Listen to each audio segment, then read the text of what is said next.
au plateau, Jean-Marie Kassamba, au centre, il y a la police, il y a débat. Et le journaliste était en train d'analyser sur la question Oyo. Donc, ça dit que c'est vraiment quelque chose qui a touché presque toutes les couches. Voilà. Alors, ceux qui ont ça qui batté, ça allait clouer notre artiste. Déjà, il a assez de problèmes comme ça, Oyo. Ayeba mutuna makolo na ngote et to bakise le sous problème moro boye et ngaki za la mabe makasi parce que ba infiltrer ba luka parce que na kati wana bato ba ndeko yo finga. Par exemple, moi, on a finga qui va bêtise concernant la famille présidentielle, la fingi président. Alba Gazani Warrior. Comment qui gola en camp? Parce que Gola va mimonisa. Net y a déjà dans Moutumo, Loenge, Adam Moutumo, on dirait Marie Bongola. Marie Bongola, Bazala Matalana trop. Imaginez ce que Marie Bongola a quel concert à faire et article alors là, cette vidéo. Attends la vidéo, moi, tu as fait. Voilà. Il y a un Kobimara la Mambo. Pourquoi? Parce que va infiltrer, même du côté politique, même du côté musique. Voilà. Bazaki est belé parce que belé existence il y a faire et on a mal à l'aise. Pour certaines personnes, faire ne doit pas exister pour qu'on va vivre. Alors moi je me demande pourquoi faire ne doit pas exister pour nous vivre parce que faire aye melaka mungo naye a exploiter talent naye a sala raka oyo nzamba pese loko là-dedans. Et puis non, on va payer ça moutou. Attends, moutou on a couché à Kéi, moutou remplacer en Zalaté. Aujourd'hui, faire épée interpréter Madilou système, mais à Oyemba le quoi Madilou. À Ozana ba stratégie à Madilou, tu vas dire qu'on s'en va dire monnaie cartonnée. À Oyemba le roi Loambo Makia dit Maotika là, on jamais au centre OK Jazz. Pour dire que quand quelqu'un part à Kendarana Oyaye, moutou tu vas remplacer, ben oui, mais il y a des stratégies qu'on ne peut jamais remplacer.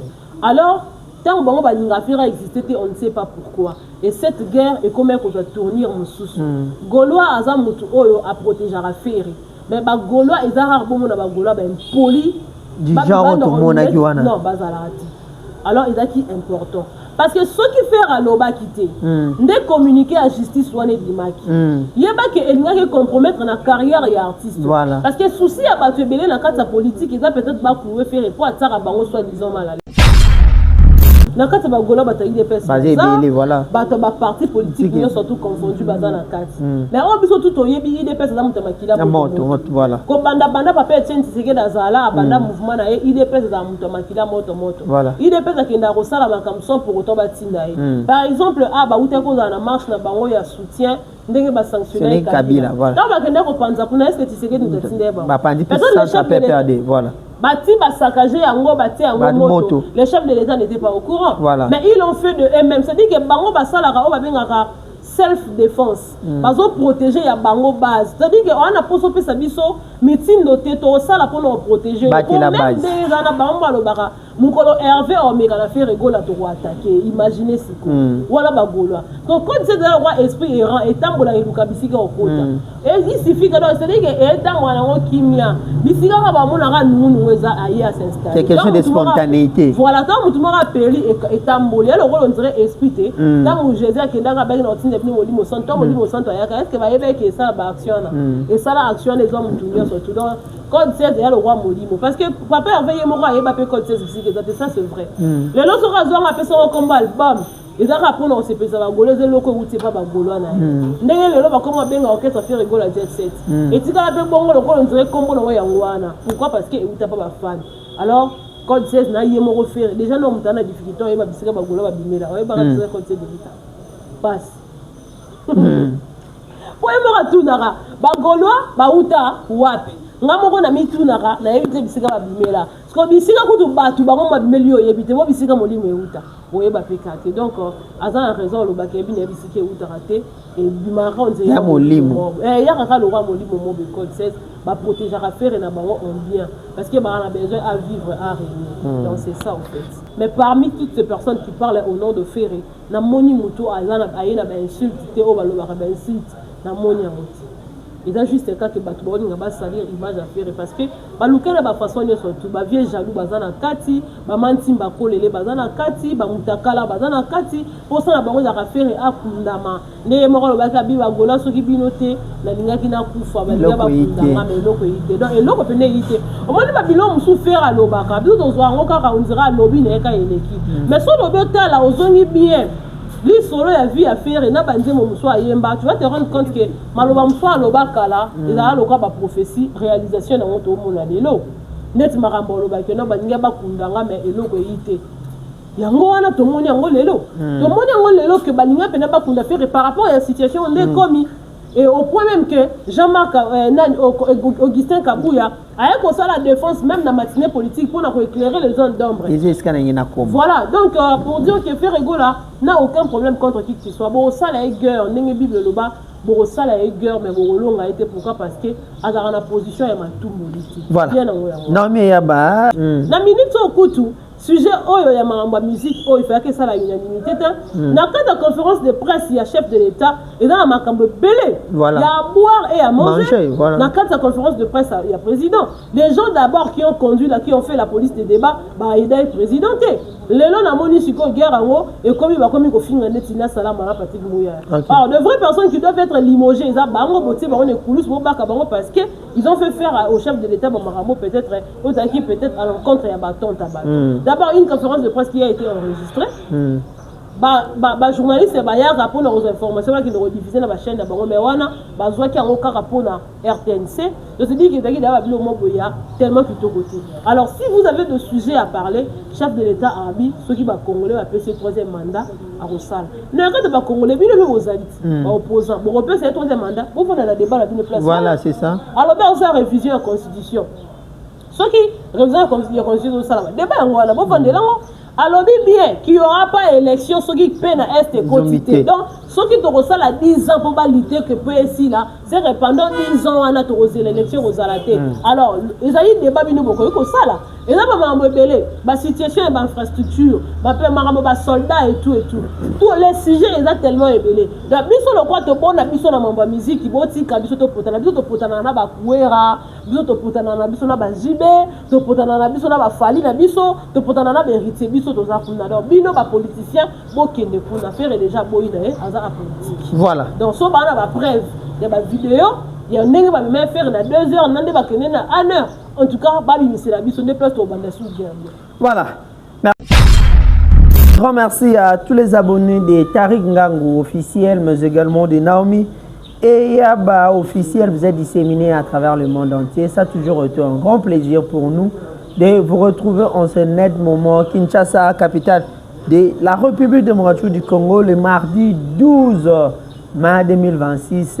Vous savez, chaque fois qu'on est là, c'est pour vous informer des actualités culturelles de la République démocratique du Congo. Vous savez très bien que l'actualité reste dominée par ces grands artistes musiciens, Ferrego là, le Padre, Jésus de Nuance. Cet artiste musicien, on parle de lui d'une manière d'une autre, quel que soit sur le plan artistique, sur le plan de la société, sur le plan de la politique. Tout le plan, on parle de lui, on va décortiquer l'analyse, mais précisément on va parler de cette émission que Ferrego là a fait hier avec Israël Mutombo. Cette émission était tellement entendue, tellement suivie. Il y a à boire et à manger sur cette émission. On va parler de ça tout à l'heure. Merci. Nabino tout beau branchant ce net moment. Je dis un grand merci. Nabanego tout bon message on peut s'absorber confiance Bolandara Biso dans nos deux chaînes partenaires Tariq Ngango officiel, mais également Naomi et Yaba officiel. Un grand merci à Maman Diwembo Béton. Maman Yabana, Maman Arlo Matumbongo, Ma Bernice Kifaya, Maman Yabana, un grand merci à Alain Kembela, garçon de disque Papa Ninel, un grand merci Nabino, tous vos a branché scotchant ce net moment sur ces deux grandes chaînes d'information qui vous informent en temps réel. Sans plus tarder, j'ai dit bonjour et puis bon après-midi à Naomi et Yaba, moi Namaï. Merci beaucoup Tariq Ngango, bon après-midi à vous, bon après-midi à toutes les personnes dans Bisso, mon vieux Jado Fouma Zélande. Bon après-midi Naye, un grand merci à Papa Alain Bilamba depuis Londres, Papa Tijamba qui est à Londres, Jo Lili Attal en chair et annonce, Maman Aimé Zawadi, j'ai dit merci comme ça à Papa Simon Bioko, Moté, Maman Nicoletta, big salutation à Maman Bernice Mboumbo, Maman Bernice Kifaya, pourquoi pas dire merci à Maman ABDZN, Maman Laurentine Lola, et un grand merci à Maman Madi M, Maman Madi Wembo, Béton, on a fait sur Mambo Théâtre, mon ami Patoche depuis quelque part. Belle boule systématique automatique, Nélita Moulafi en diamant, des partenaires anonymes depuis quelque part. Merci à toutes les personnes qui nous soutiennent sous l'anonymat. Papa Simon Biokomoté, ma maman Nicoletta, maman Béakana, ma maman chérie, on est ensemble. Voilà, on est ensemble. Merci beaucoup Naomi Yaba d'avoir répondu présent sur invitation à Naomi Yaba officiel, mais également à Tariq Ngango officiel. Je dis un grand merci à Julio Tamba, l'ambassadeur, le revendeur Mtate Kagami Tukaya Solo. Gelonza ou le Gaulois, hein, je te salue mon ami. Chagim Voulouzi Bavo, achat véhicule et parcelle, le PDG, je te salue. Merci beaucoup à toi et Bende Balona, moi, mon balois sur la tellement que toi, Chagim Bavo Voulouzi. Un grand merci à toi. Et puis nous profitons sur cette occasion de souhaiter un heureux anniversaire à celui qu'on appelle l'ami des stars, Enoch Kimbo. Plein de bonnes choses à toi, mon petit. Zambaza Noabatilayo, plein de bonnes choses à toi. Bonheur, bénédiction, prospérité, Zabaminao et accompagnons durant cette nouvelle année, cette nouvelle bougie. Profite bien de ton jour. Non, mais Yaba, bonne santé. Oui, la santé, ça va. Nangolo, bien sûr. Chaque jour, Djambe a rénové la rabie sur bonté. Et c'est parce que nous avons trouvé grâce à ses yeux. Donc, attends, le but que Nangolo Nzambe déjà, ça se voit que tout vivre Nangolo Nzambe. Voilà, tout vivre Nangolo Nzambe. Non, mais Yaba, après, j'avais appelé ça la zone de turbulence. Une zone de turbulence qui a secoué l'avion, qui a secoué les passagers dans le avion. Ces dossiers que les Gaulois, entre guillemets, parce que Ferregola hier a dit que ce n'était pas les Gaulois, au Marmoué qui d'Internet sans ignorer Bissonoto Yebi, juste après la conférence de presse du chef de l'État, Félix-Antoine Tshisekedi Tshilombo, Bissonoto Yebi, c'est qu'il suscitait sur le réseau les critiques, les incites, Marmoué Bélé. Hier, nous avons vu Ferregola comme étant un bon entraîneur. Il a calmé le jeu. Son passage déjà, lecture n'y a qui émission parce que Batébé Bazaki contre les cas. Certains également étaient pour. Donc tout maintenant on a lecture après si tu étais également pour ou contre. Lecture n'y a qui émission. Bon, en tout cas, moi je juste vis un papa. Okay. Un papa qui a toujours prôné la paix. Un papa qui a toujours voulu garder ses enfants. Bazala toujours bien. En tout cas, Ferregola a joué à un bon médiateur. Ce qui est d'ailleurs bien pour lui, je le félicite beaucoup. C'était vraiment important pour lui à l'écart par rapport à Yamamarambo et tout. C'est vrai que Bissoto a bateau total à Marambo, la réflexion mais après c'est la carrière de Ferregola qui était en jeu. Alors il fallait vraiment que Asala et le Romo et Bongo justement pour la repérer ça bateau et Zala qui tombe sous l'éclaircissement. En tout cas, lecture Nanga, il y a Rosala et Dakara que Ferregola avait besoin de la paix. Il avait vraiment besoin que l'attention de Gaulois soit tournée beaucoup plus sur les événements de leur artiste, sur ce qu'ils sont en train d'envisager faire dans les jours à venir. Et non, à la base, à la disperser sur le plan peut-être mental. Parce que le Gaulois aussi était divisé par rapport à Eloko. Alors, je pense que Ferregola a fait le bon travail. Il a essayé d'apaiser Batunion surtout. Là, il va infiltrer tout. Maintenant, à jouer réponse naïve, chacun va se mettre à sa place. Donc, c'était important. Tu étais pour faire à ça l'émission sortie médiatique hier? Moi, j'étais pour. J'étais pour. Pourquoi? Parce que, c'est-à-dire comment on y vend, photo y bango, on a quatre monde politique, mais nous aurons l'opposition, nous aurons la majorité. Et ici, il faut qu'on se le dise. Batouba Luka, peut-être Luka Bouk émissaire sur qui peut-être Baroko Diembela, pour Luka régler ma compte na bango. Alors on ne voudra pas que les artistes et musiciens n'abissent surtout un artiste et musicien qui ne bénéficie jamais d'un avantage où il y a politique, il y a l'État, en tout cas à cause de la Bouk émissaire. C'était vraiment important de faire ailleurs pour fixer opinion.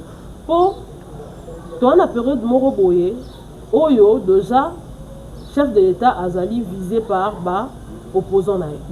Les gens attendent l'organisation fait des élections pour l'année 2028.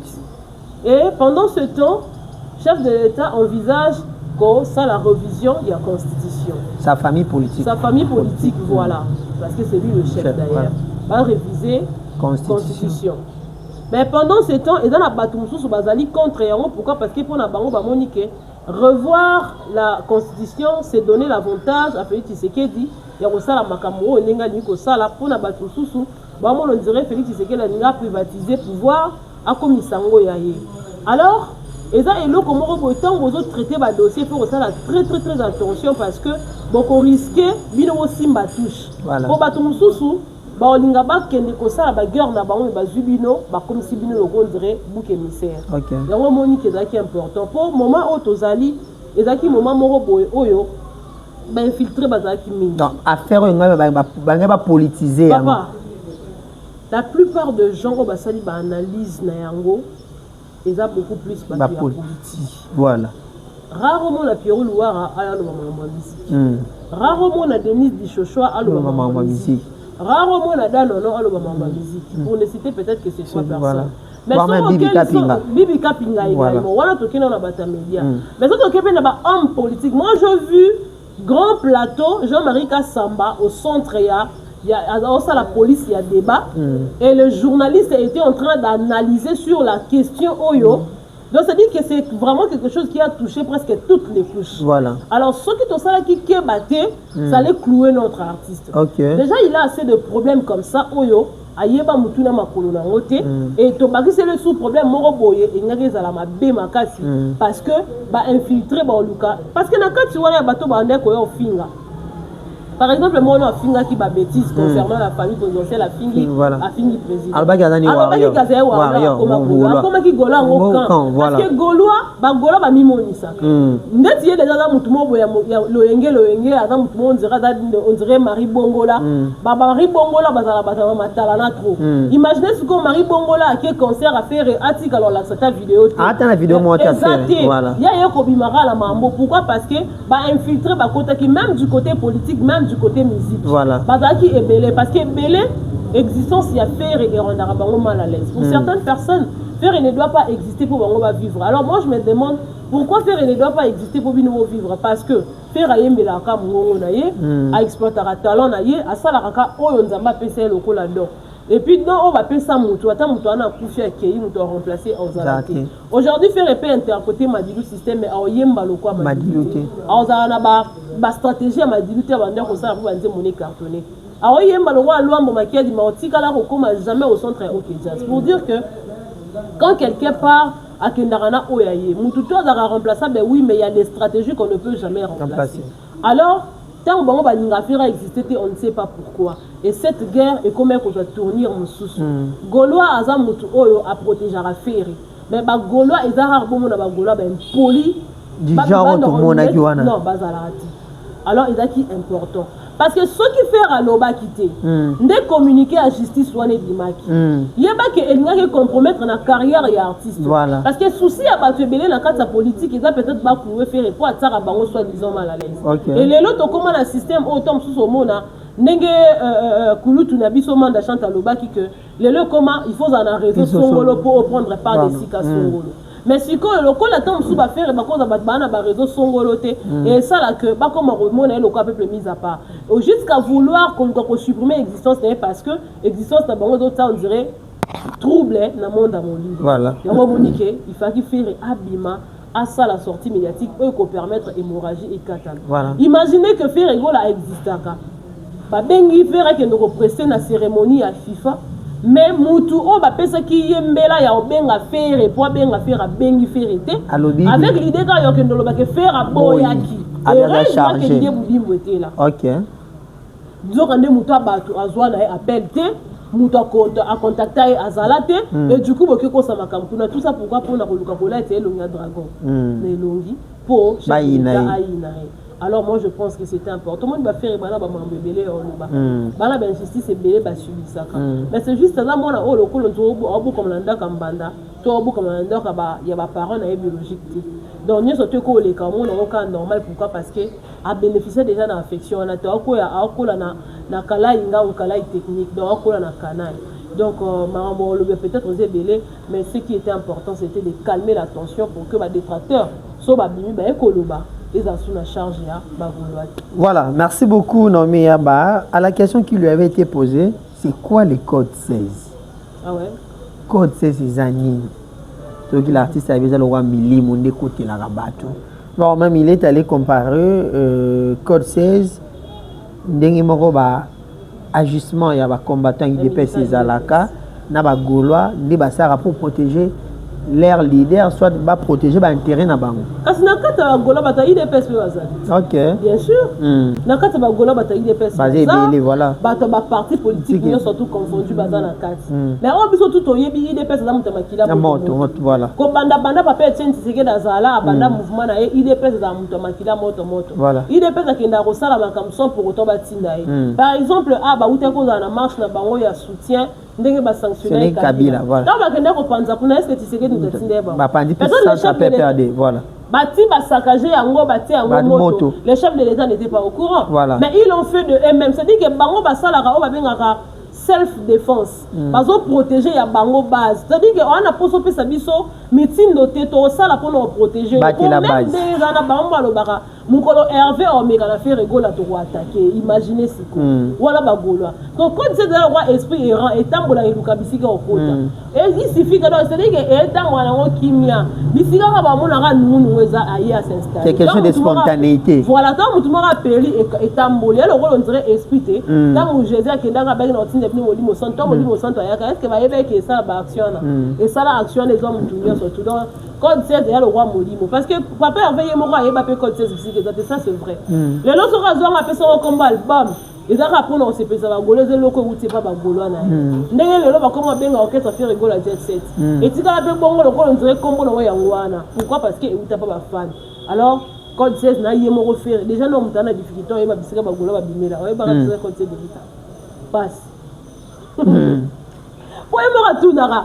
Golo ba uta wapi. Ngamoko na mitunaka na yebite bisika ba bimela parce que bisika kutu batu bango ba bimelio yebite bo bisika molimo euta oyeba pekate donc azana raison lo bakebi na bisika euta raté et bimara on dit ya molimo ya kaka lo roi molimo mo be code 16 ba protéger affaire na bango on bien parce que ba na besoin à vivre à régner donc c'est ça en fait. Sur ce dossier Balinga balatisa fait rigoler la conflit avec la famille présidentielle.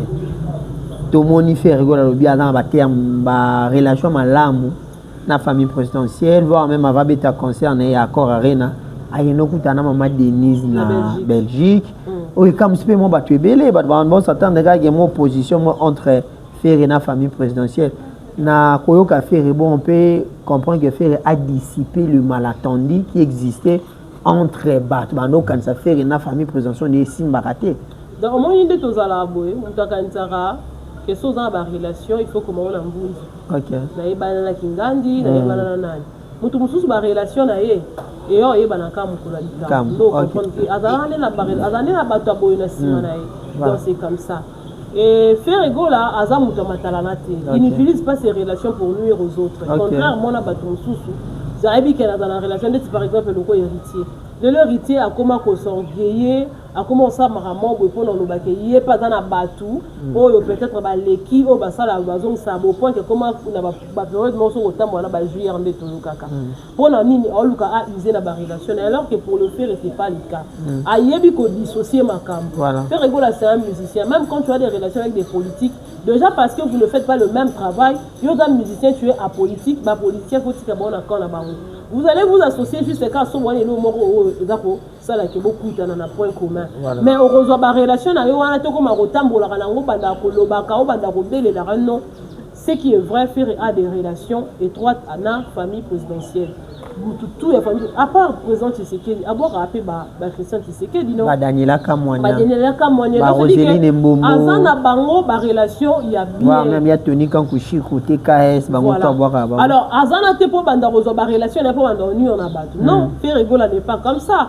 mais ceux qui battent va vendre faire rigoler la relation qui est faire rigoler nenga zana zo va visiter pour azana ba relation te boyna boy non il sait quand il va activer ses relations pour la babilo ko il est important voilà alors quand il dit que non il garde les bonnes relations avec la famille présidentielle oui c'est vrai parce que déjà pas tout le bakou tout que l'idée boudi mina firi ba yo Canada mais moi ça m'a étonné d'entendre que mutu oyo ayaki ko intervenir pour faire rigoler abeta na nini wana ya FIFA.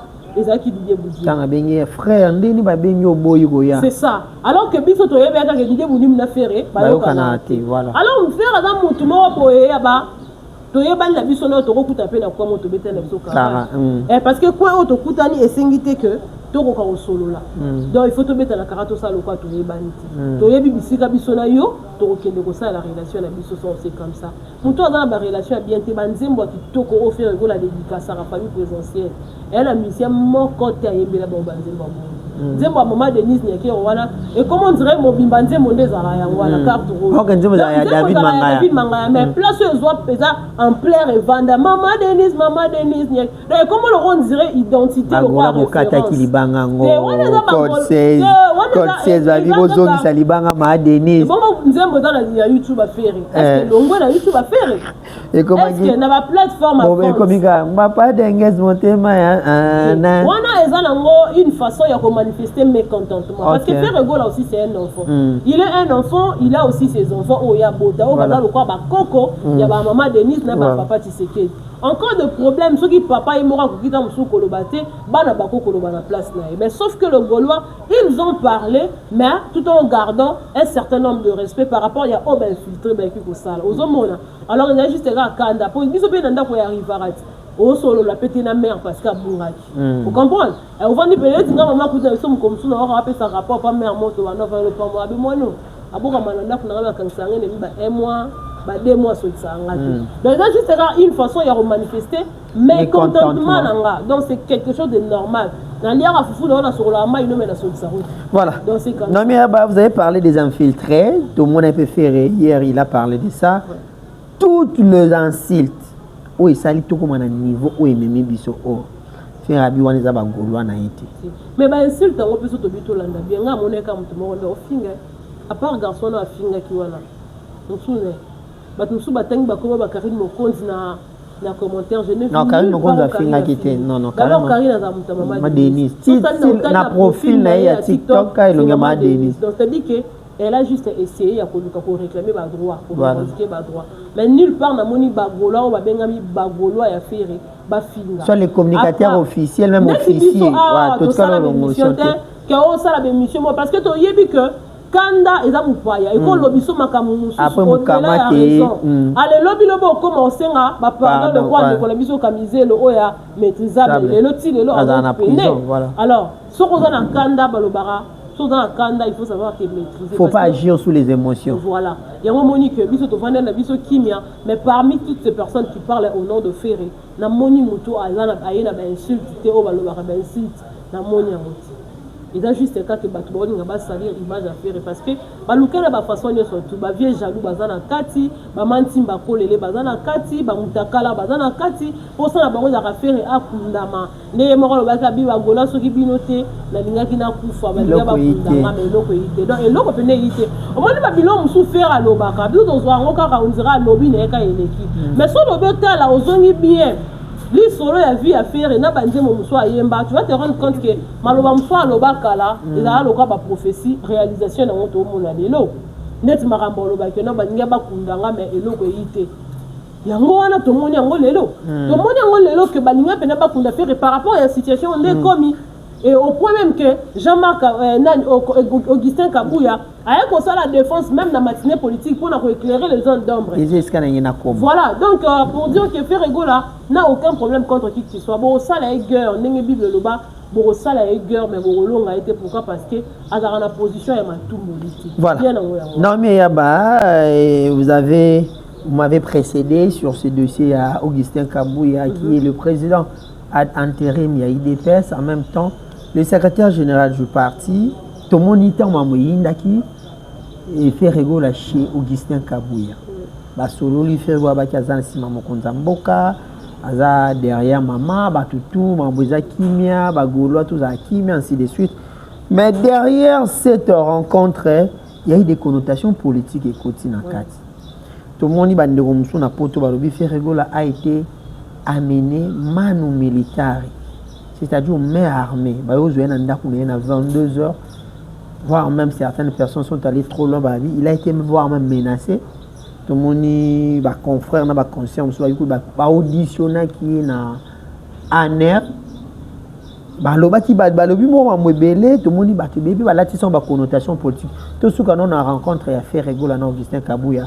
Après, je vais développer d'autres questions. Bon, en fait normalement, Bisso, par exemple, Toyebi Pena R exact to bazal film. Voilà. Alors, je ne pense pas que photo banda ou le bamaka moro pour le sentiment pour on ça. Ça sera pas bien. Parce que ce qui est au-delà, il y a makambo qui réel et c'est en quelque sorte mettre notre artiste en danger. Bayaki ko joyeux, ndenge batu bazoloba, mais biso to moneka faire vidéo tambola ndenge ko kota. Ils n'ont pas faire, ils n'ont pas Kabouya, moi je ne sais pas parce que ngalo na kota na kata lokanga faire. Je te dis en vrai, pas Kabouya pe na ebité. To moneka ndenge ko kota na mutuka. Mais ce qui est vrai, ils ont qui na ba area butu, ils ont qui na moïti parce que les images montrer que c'était la nuit. Est-ce qu'il a été auditionné par l'Agence nationale de renseignement ANER? Si comme n'est pas auditionné faire un ANER pour faire ça là qui ba auditionner à Moutou, ceux qui posent la preuve oyo et donc là c'est que ma cambo oyo no boni nga bo reprocher na o azali faire à ça di vidéo te faire à lobby te faire à ça di poste te faire affinité faire à commandité pété. Ce que que nous auditionner pour na nini il n'est pas un criminel, faire quoi n'est pas un politicien. Nous tout le monde a besoin de Minaku, besoin de Chadari, besoin de Chadari, parce qu'ils savent leur contentieux politique. Faire un problème, moi quand on a marambo tali politique en boka. Et faire déjà de nature, c'est pas quelqu'un qui a le bras de faire na base. À ça la route. La seule personne qui faire signer la vie n'est pas Kofi. Pour Kofi a souscrit mon thème, a fini à la motoné, ndé à parce qu'il avait fait musique. Je ne pense pas que ce soit politique. Faire go aller faire la tête na politicien à dire ça la route. Faire affaire combattant et René Napoto, il avait un concert à niveau à Casino faire à Milan parce qu'à Boya qu'il a droit de faire na combattant parce que bazo réclamer droit la bango dali politique pourquoi là rencontre na bango guerre yo sani yo baluka et comme que lobby faire comme à niveau c'est-à-dire que c'est vraiment quelqu'un oyo a banga comme un vrai moukongo qui se respecte. Alors ceux qui balobi na biso qui va auditionner qui na honneur biso toyebi yango te qui nous amène de preuves so ba preuve ezali en tout cas ba la biso nous balobi que ba ça que ba vidéo machin pour ceux qui indi lobby ba bora et ko ba ça c'est ba vidéo pour na nini pe ko inda na nini faire déjà ça na problème na ba la majorité ça bateau bazar il y a opposition de va publier l'information na voilà or on a une logique na minute au kutu sujet oyo ya mamba musique oyo il faut que ça la unanimité na cas de conférence de presse il y a chef de l'état et dans la makambo belé il y a à boire et à manger na cas de conférence de presse il y a président les gens d'abord qui ont conduit là qui ont fait la police des débats bah il est présidenté les gens na moni siko guerre en et comme il va comme ko finga netina salama na Patrick Mouya alors de vraies personnes qui doivent être limogées ça bango boté bango ne koulous bo baka bango parce que ils ont fait faire au chef de l'état Mamaramo peut-être qui peut-être à l'encontre ya baton tabac. D'abord, une conférence de presse qui a été enregistrée.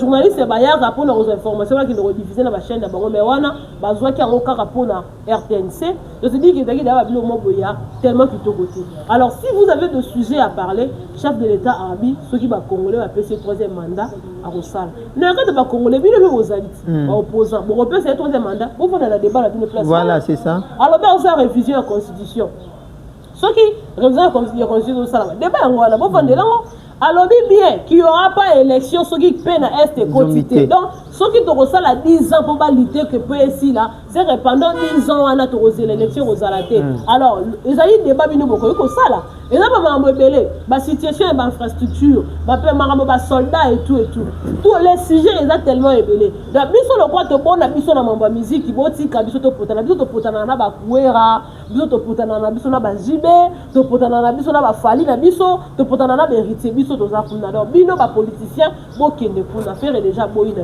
aza politique voilà donc so ba na ba preuve il y a ba vidéo il y a un nègre va même faire na 2 heures nande ba kende na 1 heure en tout cas ba bi c'est la biso ne place to banda sous bien voilà merci beaucoup Naomi et Yaba je crois que cette situation est calme déjà côté les Gauloises faire rigoler à politique faire rigoler n'est pas un politicien mot d'ordre de ça mais déjà ba fin que ba Gaulois Gauloise focus sur les événements de Ferregola.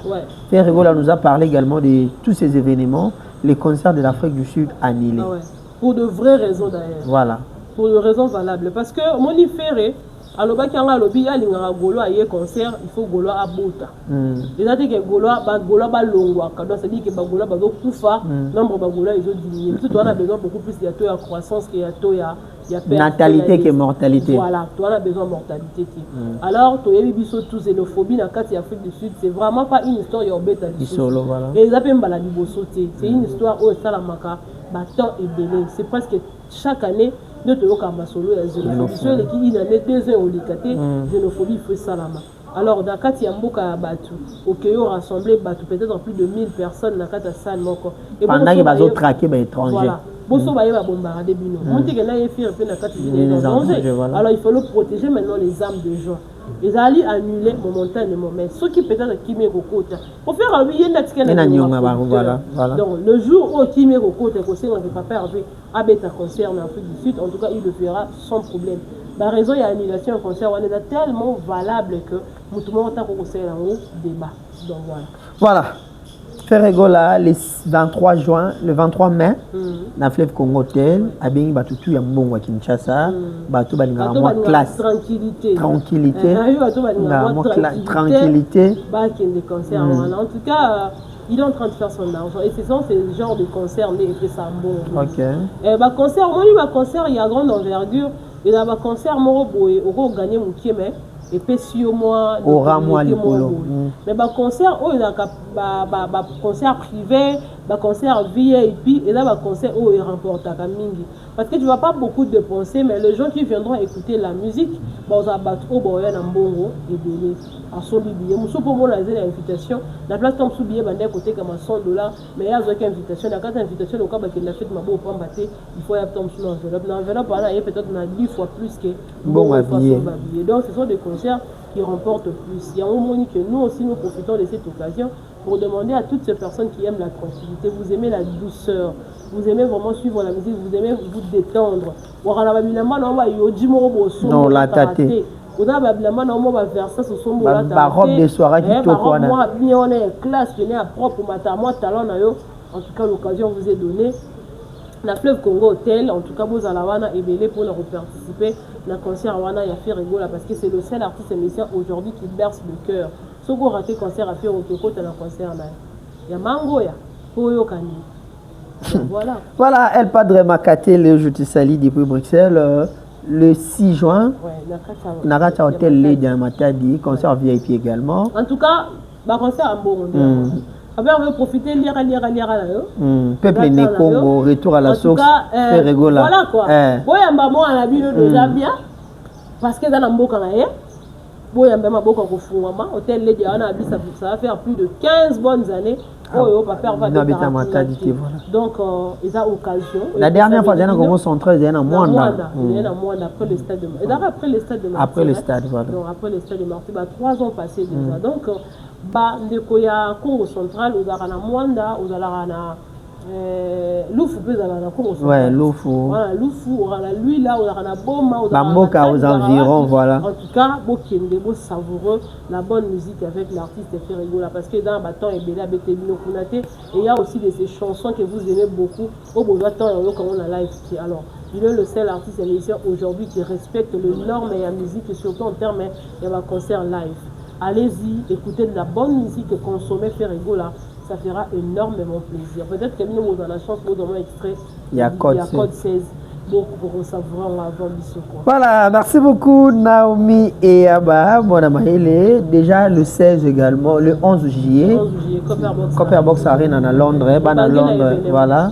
Alors, papa va le Londres à Mboka na alors on a bien que ta bakoko nanga donc na kendo ta bakoko nanga bon malheureusement on a bakoko te donc na bandar OK na bien que bandu na que ta bakoko nanga bando ya mbanga bien makasi so ba ya mbinga je vais laisser ngana zelo ya dibosa lupangu pour nos possession ya sika donc on commis bazino zelo batio na munoro donc la sika obela te oza fièvre te et l'on va be communauté. Donc, ils ont beaucoup à faire parce que faut relaxer vraiment faire un beau canal. La seule manière de relaxer que avant un beau canal ou un messana, ils ont aussi mon billet, ils ont concert à Wana. N'habite que Londres déjà un beau canal mongo, un beau canal où il y a un voile. Bah tonton promo bazawana. France Mobola Tétu, tonton commandant Cousteau Kinkela ya Tutungoi. Vous avez belé papa la bien, on peut voir les bien papa qui a côté concert il y a accord à Renaté. Accord à Renaté. À droite de la concert à Londres donc en Zalawana, papa qui jamba qui va vous saler permettre à été au déplacement à voyage belé pour la concert. Cette fois-ci le concert il est dans ma colonne bango donc au Zalawana et belé en tout cas biso to Zalaka pour dans la toka sangwa au bata Paris ba okende. Au partage à tout le monde, il y a lobby, il y a tout ça tourner, tout pas faire tout ça tourner. Donc il faudra voilà. Donc allez-y, savourer de la bonne musique. Mais le calendrier de l'artiste est tellement costaud parce qu'il a parlé également d'un festival au Canada, en août, mais avant ça, il y a également le festival Shima où il rattaque l'année passée, cette fois-ci Zongi. L'artiste est beaucoup plus sollicité. Hein? Mais parce que avant ça, on s'ala bien. Avant ça, on s'ala bien et on sollicité. Et puis, on dirait la couleur café, on dirait que qu'on veut dire qu'on vient faire. Mais jusque-là, on a qui ont été officiellement et Tikalikaka n'a pas rumeur. Mais, bah sollicitera mon tour, on a quoi donner aux gens. Parce que mon s'ala sur le terrain et donc on a la tarif. La musique n'a pas fait rumba batebele tant que moi la musique m'a reculé la musique m'a fermé mais quand la musique n'a pas fait rumba c'est une musique très ouverte de manière que bah tout va la rumba il y a pas une musique qui met à l'aise comme la rumba il y en a pas au quand mais quand tu chantes la rumba imaginez que quelqu'un qui n'entend pas les lingala mettons quand tu rumba pour dire que rumba est la musique est tellement ouverte, est la musique et puis une personne qui se respecte, un papa, une maman, soit yo qui a musique bien, tant soit dans un problème il y a crâne. Non, il ne faut pas dire ça. Il y a certaines personnes ce n'est pas dit que papa, mais ayoka rangote parce que la peine à côté ayoka rango vite fait mais musique oyo sera vendre ayoka on a trop vaut mieux le babon on a place au bagage voilà pour ma crante mais donc c'est dit que le système ayoka on t'en pour passer le temps ayoka rango bana na ayoka voilà peut-être pour arranger pour bana ba ayoka mais le grande personne ce sont des personnes comme ayoka mingi imaginez quand moment où nous sommes prier fort même comme si on attend ce moment où les obéta le bimo mbala imandi mo fela kabelembo non, attends à côté. Et là, on va dire intelligence artificielle. Donc, ça, Kofi, n'a fallu, je crois, par faire bolingo. Intelligence artificielle, et ça là. Mon collègue, moi, on va dire que c'est malheureusement, c'est intelligence artificielle, mon kabelembo. Donc, ça dit que, au moment que rumba est rassemblé à tout. Et la seule rumba, on a que. Na ba mikolo na ba pasteur ba yoka ngo pourquoi parce qu'il y a quand même ça donne quand même envie d'écouter alors mutuzuko lelo oyo azo mema chapeau ya rumba azo mema fardeau ya rumba surtout en termes de live ça fait rigoler les padres alors pourquoi ne pas la solliciter on va les solliciter partout pour que nous représenter Mboka na biso voilà que nous devons représenter Mboka valablement voilà merci beaucoup Naomi et Yaba je crois que peut-être tout le monde qui n'a pas souka. Mais il y a également cette phrase où il s'est un peu moins polémique pendant l'émission à faire rigola. La guerre sera longue et populaire dans la musique. Parce que la guerre entre dans la musique, mais la guerre sera longue et populaire, mais beaucoup côté on bat à niveau encore double stade de France, You Arena jusqu'à présent on bolongo le défi on a été You Arena a bâti sous 120 000 places dans Londres, il y a trop d'avance comme rôle sur moto. Tu biso tout ba mambo ndenge ni kaka tu mambo ndenge zalaka na ba 20 000 ba betela biso na ba capacité mais quand on commence sur le terrain na kamo stade et comment na ba pne o ba ko réduire o ba ko pousser quelque chose il y a inédit au non que tout monde la musique na biso ya mokili que mutake beta na kata stade ba pousser lié ba kiti pour na réduire nombre bazo battre biso na elo côté pour battre faire bien il faut yemba ko le faire mais faut mettre na sala munene o qualité musique et qualité battre faire et ça on dirait histoire mo boué et de qui n'a eu d'aperçu une histoire éphémère pour ekangité mutabeti stade de France aya sala émission solo na yo kaniki Gaulois makelele leki tellement leki na leader imaginez mutoto mso okeko ya ko luka ko silisa débat oyo que bato batiki siko makambo wana ya oyo batne ko silikisa bato bakomi ko na de mamolobi na émission ils fali émission vraiment le goût embêté ça n'a pas accroché Hésitez pour dire que makambu ezalaka insulté. Soyez bisanga bo battre biso na nini parce que biso émission ka ya pamba. Ils ont contourné ba débat ya ba tutu. Ba réalisation non. Ba réalisation ya nini te t'arrive. Je te dis ba double stade. Na lobby double stade Ronandam. Pour premier jour et ton quitté. Ndambo pe ba betaki ya deuxième jour wana pe depuis ka ndambo wana. Voilà, sur ce après et depuis que stade mon ndambo te ka ba demi donc un quart et demi au sommet d'un quiz un quart et demi. Maintenant dans tout ça est-ce que par exemple maintenant biso na elo côté ya ko balobi ndé fallait abeti il faut 100 ans pour Moutoumoussa Stade de France. Joka et puis Zakari. Il a d'abord un problème avec sa santé. Tu vois les gens comme Joka. Non, mais la santé n'a pas... Est-ce qu'on a besoin de toucher l'intégrité physique? Moi, je n'ai pas touché l'intégrité physique. Voilà. Quand la santé mentale est malade, tu sors des insanités parce que tout ce qu'on dit est où t'as la mentale. Ok. Si on comprend il faut réfléchir, la manière dont on réfléchir, c'est la manière qu'on va agencer Bamou. Maintenant, si quelqu'un mentalement est malade, toi tu veux quoi? Joka mentalement il est malade. Il a un problème de sa santé mentale. Ce que tu as après 100 ans, il fallait bêter après combien des années? Parce que Moutou a bêté à Stade de France après Fali, ils sont à Nakamura. Est-ce que c'est 100 ans?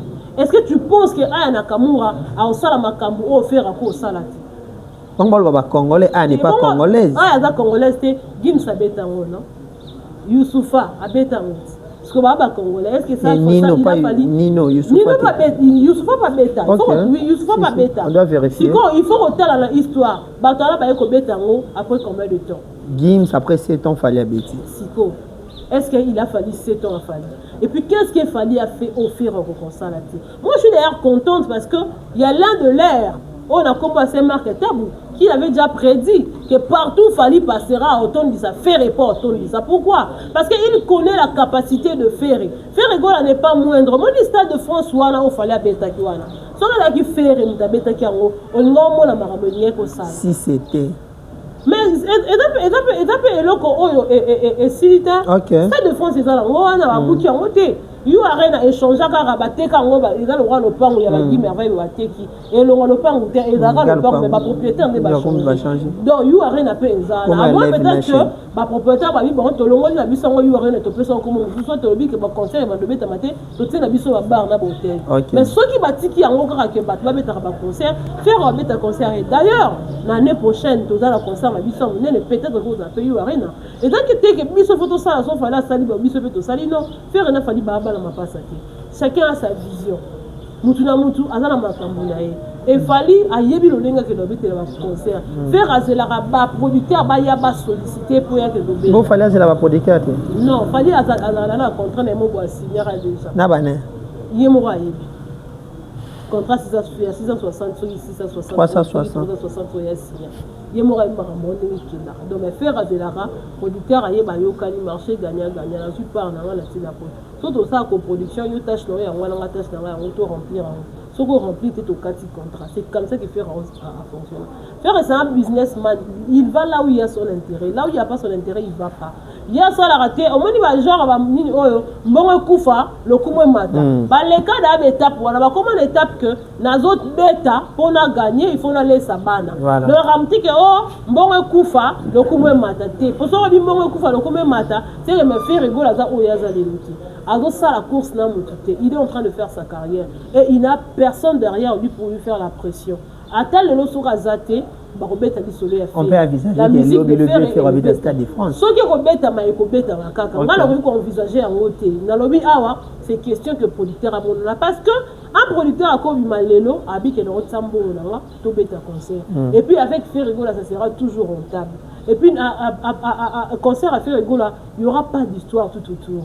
Le concert a fallu, il y a eu des histoires où ça dit que le Makambo et Kaboli communauté. Voilà. Mais avec Ferrigo, là, ce sera un concert au producteur à Tiembo. Si ça sera une coproduction, chacun va voir ses intérêts. Mais exact que non, il faut habiter, on va pas faire la bête. Non, on a un rêve, on a un comme vous avez. Après, on va, Nakati Yalita, Abeta, Stade de France, Abeta Yuaridate. Mais il y a un péché été à la papa. Voilà. Merci beaucoup, Naomi et Abba. Je crois que tu as histoire que la première personne, le premier musicien, sur la Stade de France, il a résolu JB Piana. Parce que Jérémy Le m'avait parlé de Kofi Olomide, mais quelqu'un y est pour nous rectifier à JB. Mais JB ça n'a pas empêché JB dans la. Donc voilà quoi. Merci beaucoup, Naomi. Je crois que nous avons épuisé ma point tout aux ailes. Moi, je tiens à féliciter également Israël Mutombo, Moulouba Yamwindo pour l'émission d'hier. Vraiment, vous avez aidé l'artiste. Et ça a été vraiment bien. Et monsieur Litoko, crainte, banga et comment vraiment. Merci beaucoup à vous. Et puis, je dis un grand merci à Alain Kembela, garçon des disques Balobi. Le 11 juillet, Nakata Mikili en France, soirée d'été. Balobi, adresse César Moko, salle de fête sur les mains. R19 vers réservation 07 69 34 18 15. Entrée $25. Tout est en à $25. Wana. Soirée d'été le 11 juillet na France. Hein? Bah, numéro Tuizana. Vous contactez afin de pouvoir participer à cette soirée. Bah, la culture, bah, activité récréative. Et ça l'ara bien. Nomi, tout le monde a souka émission. S'il faut dire un dernier mot, on a ma salutation. En tout cas, dernier mot, que Gauloise, fixe-toi sur les objectifs, achète ton billet, accompagne l'artiste, le concert. Bon, vous savez, on a vu une pour la code 16 à la Tezobima, on a Spotify, on a Amazon, on a iTunes. En tout cas, soyez juste prêts. Ferrigola vous aime beaucoup et il n'aura pas besoin un jour de perdre Bino. Au moins, les cas, il y a des Konabiso comme Virginie 41 22, je crois, à ce commentaire de mission. Il y a rappeler donc, d'autres on a l'autre Kala, la période de stade de martyr, je crois, les lots ont comme la réalisation donc, pour dire que Batomo Kili, mon ils sont fait à la bagoloati, mais faire à l'aise. Ok. Ceux qui bagolo bazalati, mais faire à l'aise. Mais déjà, comme on a, un bout d'homme moroboé, mais on a battu il y a costaud derrière lui pour soutenir et qu'il a battu. Souci, il y a battu belé d'arbat depuis faire rigoler dans la fan pour attikala de l'autre côté. Parce que faire ressort dans la motivation, et on sait parce qu'il a le Gaulois. Mais ni était la force de ces Gaulois, faire rigoler n'existerait peut-être pas là-bas niveau à alors, une manière de protéger faire rigoler, c'est juste de chercher la paix avec tout le monde hors musique. Voilà. En tout cas, restons vraiment en dehors, il y a ma politique. Voilà. Pas changer de constitution. Balamba, Balia, non, si quelqu'un est contre le changement de la constitution ou il est pour le changement de la constitution, il a une conviction politique. Et qui a dit j'ai fait rigoler. Parce que fait rigoler, que Gaulois est un parti politique. Pour ou contre, il a une conviction politique personnelle. Donc voilà, il y a une raison pour laquelle moi, à chaque fois que j'interviens sur un sujet politique, je mentionne Raftarik, je parle comme une citoyenne congolaise pour ne pas engager ni la communauté gauloise. Donc voilà, c'est un peu ça, tous à la Bissona. Serein, tout soutenir l'artiste en tout cas, tout ça débat la de la musique parce que nous tout déjà comprendre Gaulois Zanan. Voilà. Nous tout à comprendre Gaulois Zanan, mais bon, c'est l'actualité va te belé, héritier va te pas fort. Oui, Rasson, ne parlons même pas. Ce sont des gens forts. Il fallait on ne va lire Misabiso. Parce que tant que on le baquer, on va coca, on va coma, on va ça, on va nan. Mais n'est actualité quand il y a beaucoup d'habitudes concertés. Actualité quand il y a mort de trouver tout au point que même où tu remets ta concert 2 jours et au qualité aya bimé à saler monsieur Katinza dit mais peut tout au soko ya na nini pour accrocher donc c'est à dire que faire le 30 mai ata ba ki ozoye na aéroport et ça là et l'autre côté au moins makambo yo que nous doit battre na aéroport et ça lui plaît il y a qu'à s'écrire à 3 personnes la musique il y a s'écrire à Julien Piana il y a s'écrire à Wera il y a s'écrire à Ferry à part bon tout ça tout moto azati parce que na bana wenge tout moto basaya bon explorer na et arabe battu ça tout là au même héritier futa ko na battu dans un concert na garçon il a okufa na kota 50aire donc ça dit qu'il y a du loco oza yote au sala yote ça sera pas la première fois qu'il faut aller ba que le joie maintenant on a monaté une fois qu'il faut aller ba que dans l'aéroport et créer un bouteillage et créer à part Ferry la génération na bango dans sala pas que le rejoie pas que le rejoie ya concert pour ça impact boso ba que zo fandi au sala. Voilà. Merci beaucoup, Nomi Aba. Ça n'est fini pour aujourd'hui. C'est un grand plaisir pour Bambo Théâtre. Bambo Tezali, qui s'est habillé sur hémorroïde des Ali, qui s'est habillé sur hémorroïde, papa, maman soigné mon Congo, soigné Ndakunayo et au sala bien. Et puis, tu vas continuer la contribution à Bisso pour la François. On remet déjà à $2,700. Yo motoza à Kokola là. Sur quelque chose de ça là bien amoni un peu ça mon côté quelqu'un avait promis envoyer l'argent à $70. OK, merci beaucoup. Je crois que longtemps la communauté parce que boya peut la communauté maman langa merci beaucoup $70 na yo et commis. Voilà. Merci beaucoup Nomi Yaba, merci na bande gonyo surtout bino bulinga bosa malamu ici quand bien on sa malamu yango ndeko François azana besoin ya intervention opération ba longoleli bende na mu Congo atambola bien vraiment contribuer et nous ça la bien le biso qui François Tamboli le coup moizongi pas nzambe nzambe obosana biso nyonso te bato toloba to contribuer d'une manière d'une autre surtout bato bako taper le boko na poche pour na contribuer. Merci na bandego tout ba contribuer jusqu'à présent même si on contribue à qui nous en mbongo pour ça contribuer za les sous n'hésitez pas et vous ça là toujours voilà dans Montréal il peut abeto budo tanga kombo na été atine pe na 3 cartons ya bilamba ya bana OK oyo ezana na ndako funa ke mitika ona usubina wana 3 cartons ya bilamba atina ki kama maman de Montréal Zambie abatela. Voilà, merci beaucoup Jolili Atala en chair et en os, Jadon Foumou ya Zélande, Bernard Cavalli, papa Yoji Motema Nadine Matimambila.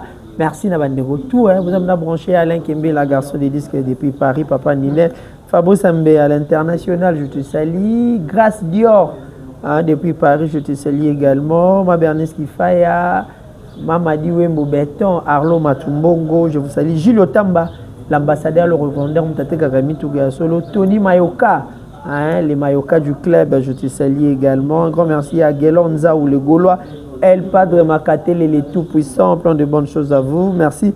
Nabandegotou, Shaggy, Bavo Voulouzi, achat véhicule et parcelles, Moteki Mitukana Mapangu, le PDG, et Bende Balona, moi, dans mon balois sur la Kitoko. Je vous salue. Merci beaucoup à vous tous. On se voit prochainement sur Tarik Ngango et Naomi Yaba Télévision. Merci.